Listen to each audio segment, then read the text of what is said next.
নমস্কার বন্ধুরা, কিভাবে সকালের নাস্তা বানাতে হয় ডিম টোস্ট দেখুন আপনারা। আমি রুটি নিয়েছি 4 পিস আর ডিম নিয়েছি 2টো, 1 চামচ চিনি দিয়েছি।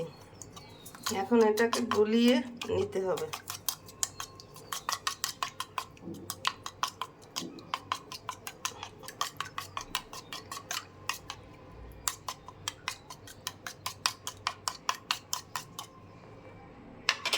তারপর ডিম এটাকে ভিজিয়ে এইভাবে ভিজিয়ে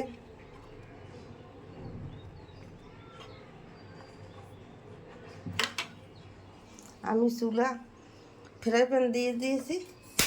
চুলা এখন ধরিয়ে দিয়েছি। সাদা তেল দিয়ে দিয়েছি। আমি 2 মিনিট পর ফিরে আসছি। আমি রুটি দিয়ে দিয়েছি ডিম দিয়ে মেখে।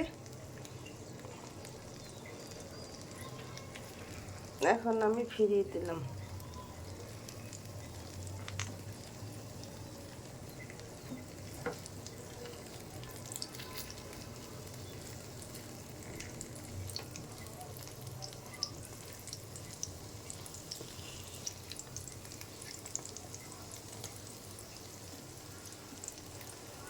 দুই মিনিট পর ফিরে আসছি।